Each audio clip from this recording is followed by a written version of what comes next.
Good morning students. सो ਅੱਜ ਦੇ lecture ਦੇ ਵਿੱਚ ਆਪਾਂ ਸਟੱਡੀ ਕਰਾਂਗੇ Joule's law and combined gas law and universal gas constant ਬਾਰੇ। ਸੋ ਹਾਲੇ ਤੱਕ ਆਪਾਂ ਸਟੱਡੀ ਕੀਤਾ ਸੀਗਾ, ਆਪਣੇ ਤਿੰਨ ਲਾ ਸਟੱਡੀ ਕੀਤੇ, ਦੈਟ ਇਜ਼ ਬੋਇਲਸ ਲਾ, ਚਾਰਲਸ ਲਾ ਐਂਡ ਗੇ-ਲੂਸੈਕ ਲਾ। ਸੋ ਇਹ ਤਿੰਨਾਂ ਲਾਜ਼ ਦੇ ਕੰਬੀਨੇਸ਼ਨ ਤੋਂ ਇੱਕ ਡੈਰੀਵੇਸ਼ਨ ਆਪਾਂ ਕਰਨੀ ਆ, ਜਿਹਦੇ ਨਾਲ ਆਪਾਂ ਨੂੰ ਇੱਕ ਨਿਊ ਇਕੁਏਸ਼ਨ ਮਿਲੇਗੀ, ਦੈਟ ਇਜ਼ ਗੈਸ ਇਕੁਏਸ਼ਨ ਔਰ ਗੈਸ ਕਾਂਸਟੈਂਟ। ਠੀਕ ਹੈ। ਸੋ ਸਟਾਰਟ ਕਰਨ ਤੋਂ ਪਹਿਲਾਂ ਇੱਕ ਡੈਫੀਨੇਸ਼ਨ ਤੁਹਾਡੇ ਲਈ ਸਮਝਣਾ ਬਹੁਤ ਜ਼ਰੂਰੀ ਹੈ, ਕਿਉਂਕਿ ਜਿਹੜੀ ਆਪਾਂ ਡੈਰੀਵੇਸ਼ਨ ਕਰਨੀ ਆ ਉਹਦੇ ਵਿੱਚ ਇਹ ਡੈਫੀਨੇਸ਼ਨ ਯੂਜ਼ ਹੋਏਗੀ, specific heat. So what is a specific heat of a substance? The specific heat of a substance may be defined as the amount of heat required to raise the temperature of its unit mass through 1 degree. All the liquids and solid have only one specific heat, while a gas has mainly two types of a specific heat. So what is specific heat? Amount of heat required. ਠੀਕ ਹੈ, ਕਿਸੇ ਵੀ gas ਦਾ temperature unit ਮਾਸ, ਕਿਸੇ ਵੀ gas ਦਾ temperature ਆ 1 degree, 1 unit degree increase ਕਰਨ ਦੇ ਲਈ unit ਮਾਸ ਦਾ, ਠੀਕ ਹੈ, ਅਮਾਊਂਟ ਆਫ ਹੀਟ ਰਿਕੁਆਇਰਡ, ਕਿ ਉਸ ਗੈਸ ਦਾ ਜਿਹੜਾ ਯੂਨਿਟ ਮਾਸ ਆ, ਯਾਨੀ ਕਿ ਜਿੰਨਾ ਉਹਦਾ ਮਾਸ ਆ ਉਹਦਾ ਇੱਕ ਯੂਨਿਟ, ਤੇ ਉਹਨੂੰ ਆਪਾਂ 1 ਡਿਗਰੀ ਇਨਕਰੀਜ਼ ਕਰਨਾ, ਉਹਦੇ ਲਈ ਸਾਨੂੰ ਜਿੰਨੀ ਹੀਟ ਰਿਕੁਆਇਰ ਹੈਗੀ ਆ, that is a specific heat. ਠੀਕ ਹੈ।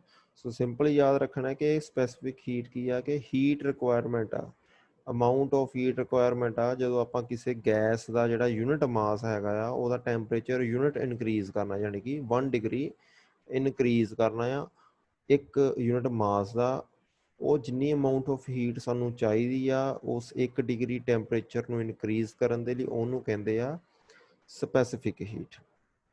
ਠੀਕ ਹੈ। ਹੁਣ ਇਹ ਦੋ ਤਰ੍ਹਾਂ ਦੀਆਂ ਗੈਸਿਸ ਦੇ ਵਿੱਚ ਦੋ ਤਰ੍ਹਾਂ ਦੀ ਸਪੈਸੀਫਿਕ ਹੀਟ ਆ, specific heat at constant pressure and specific heat at constant volume. So ਇਹ ਕੀ ਚੀਜ਼ ਆ, ਇਹ ਆਪਾਂ ਬਾਅਦ ਚੋਂ ਕਰਾਂਗੇ, ਕਿਉਂਕਿ ਆਪਾਂ ਸਿਰਫ ਸਪੈਸੀਫਿਕ ਹੀਟ ਦੀ ਹਾਲੇ ਡੈਫੀਨੇਸ਼ਨ ਕਰਨੀ ਸੀ। ਇਸ ਤੋਂ ਬਾਅਦ ਜਿਹੜਾ ਸਾਡਾ ਮੇਨ ਟੌਪਿਕ ਹੈਗਾ ਆ, ਦੈਟ ਇਜ਼ ਜਾਊਲਸ ਲਾ। ਯੈਸ। ਸੋ ਜਾਊਲਸ ਲਾ 4th ਲਾ ਆ ਤੁਹਾਡੇ ਸਬਜੈਕਟ ਦਾ, ਇਸ ਸੈਕੰਡ ਚੈਪਟਰ ਦਾ। ਫਸਟ ਲਾ ਸੀਗਾ ਬੋਇਲਸ ਲਾ, ਸੈਕੰਡ ਲਾ ਸੀਗਾ ਚਾਰਲਸ ਲਾ, ਥਰਡ ਲਾ ਸੀਗਾ ਗੇ-ਲੂਸੈਕ ਲਾ, 4th ਲਾ ਹੈਗਾ ਜਾਊਲਸ ਲਾ। ਸੋ what is Joule's law?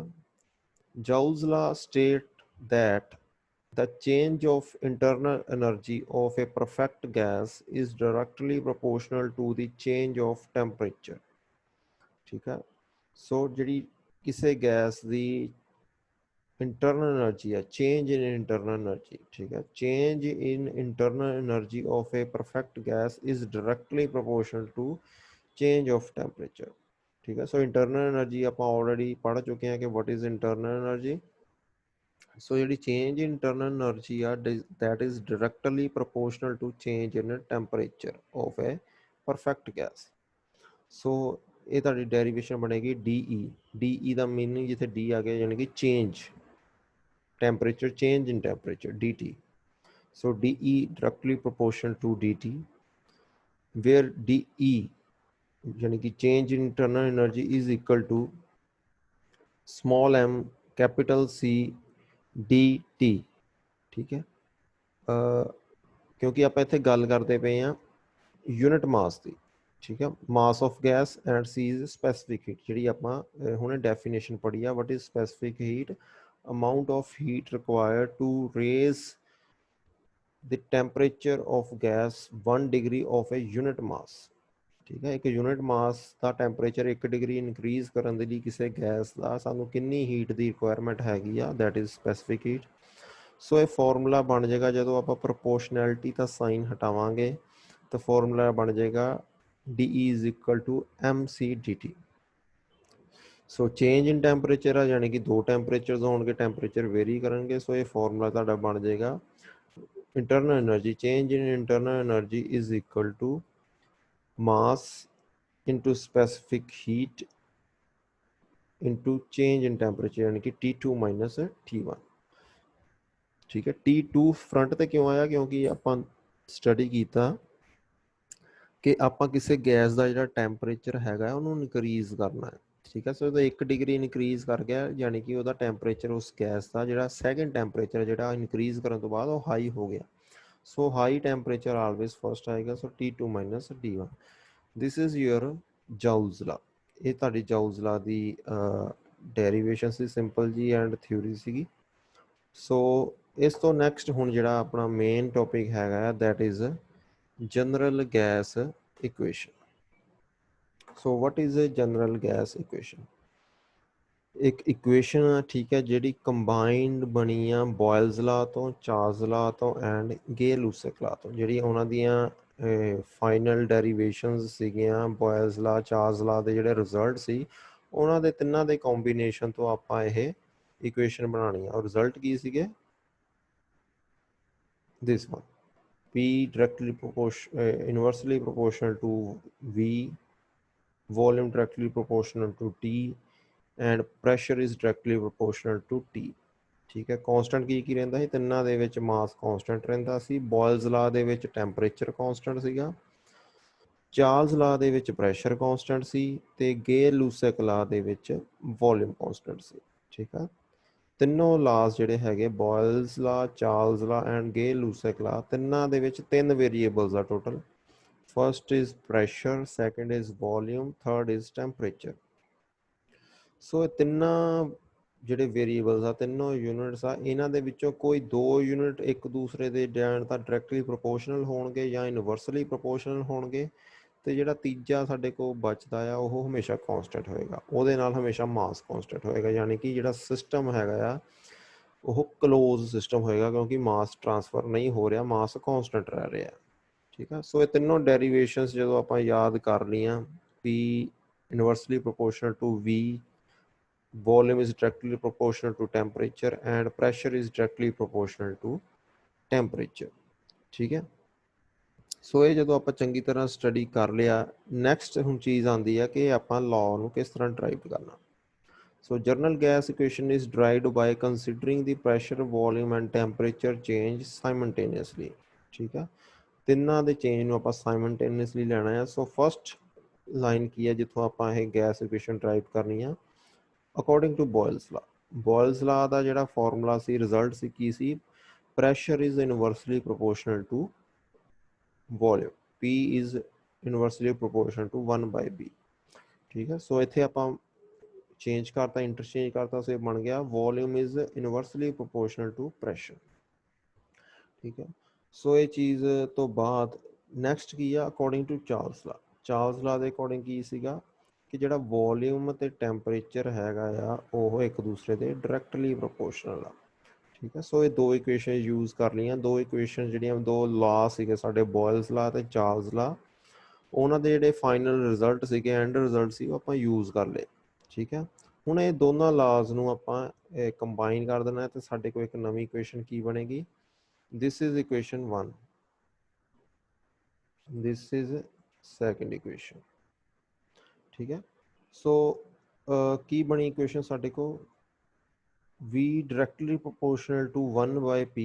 ਠੀਕ ਹੈ, first equation, and V directly proportional to T। ਸੋ ਜਦੋਂ ਦੋਨਾਂ ਨੂੰ ਆਪਾਂ ਕੰਬਾਈਨ ਕੀਤਾ, ਆਪਾਂ ਦੇਖਿਆ ਕਿ ਜਿਹੜਾ ਵੋਲਿਊਮ ਹੈਗਾ ਆ ਉਹ ਪ੍ਰੈਸ਼ਰ ਦੇ ਇਨਵਰਸਲੀ ਪ੍ਰੋਪੋਰਸ਼ਨਲ ਆ, ਤੇ ਜਿਹੜਾ ਟੈਂਪਰੇਚਰ ਆ ਉਹਦੇ ਡਾਇਰੈਕਟਲੀ ਪ੍ਰੋਪੋਰਸ਼ਨਲ ਆ। ਸੋ ਆਪਾਂ ਜਦੋਂ ਇਹਨੂੰ ਕੰਬਾਈਨ ਕਰਤਾ, ਸਾਡੇ ਕੋਲ ਇਹ ਇਕੁਏਸ਼ਨ ਬਣ ਗਈ, that is volume is directly proportional to T divided by P। So temperature ਦੇ ਡਾਇਰੈਕਟਲੀ ਪ੍ਰੋਪੋਰਸ਼ਨ ਹੋ ਗਿਆ, ਪ੍ਰੈਸ਼ਰ ਦੇ ਇਨਵਰਸਲੀ ਪ੍ਰੋਪੋਰਸ਼ਨ ਹੋ ਗਿਆ। ਠੀਕ ਆ, ਸੋ ਜਦੋਂ ਸਾਡੇ ਕੋਲ ਇਹ ਇਕੁਏਸ਼ਨ ਆ ਗਈ, ਆਪਾਂ ਇਹਨੂੰ ਚੇਂਜ ਕਰ ਦੇਣਾ ਹੈ, ਇਹਨੂੰ ਇਸ ਸਾਈਡ ਤੇ ਲੈ ਕੇ ਪ੍ਰੈਸ਼ਰ ਨੂੰ। ਸੋ ਕੀ ਬਣ ਗਿਆ? PV directly proportional to C ਔਰ ਡਾਇਰੈਕਟਲੀ ਪ੍ਰੋਪੋਰਸ਼ਨ ਟੂ T। ਠੀਕ ਹੈ, ਸੋ ਆਪਣੇ ਕੋਲ ਇਹ ਇਕੁਏਸ਼ਨ ਹਾਲੇ ਤੱਕ ਬਣ ਗਈ, PV directly proportional to T from this equation। ਸੋ ਜਦੋਂ ਆਪਾਂ ਪ੍ਰੋਪੋਰਸ਼ਨੈਲਿਟੀ ਦਾ ਸਾਈਨ ਹਟਾਇਆ, ਸਾਡੇ ਕੋਲ ਇੱਕ ਕੌਂਸਟੈਂਟ ਆ ਗਿਆ, that is C। What is ਹੁਣ C ਕੀ ਆ? ਠੀਕ ਹੈ, ਇੱਥੇ ਤੱਕ ਕਲੀਅਰ ਹੋ ਗਿਆ ਸਾਰੇ ਸਟੂਡੈਂਟਸ ਨੂੰ? ਤੇ ਕੋਈ ਡਾਊਟ ਹੋਇਆ ਤੇ ਇਸ ਇਕੁਏਸ਼ਨ ਦਾ ਲਿਖ ਕੇ ਰੱਖ ਲਿਓ। So this is your final equation. PV directly proportional to CT. ਹੁਣ what is C? C ਕੀ ਆ? Where is a constant and value of C depend upon the mass and other properties of gas. So C ਕੀ ਹੈ? ਇੱਕ constant ਆ, ਠੀਕ ਆ, ਜਿਹਦੀ value depend ਕਰਦੀ ਆ mass and other properties of a gas ਦੇ ਉੱਪਰ, ਠੀਕ ਹੈ।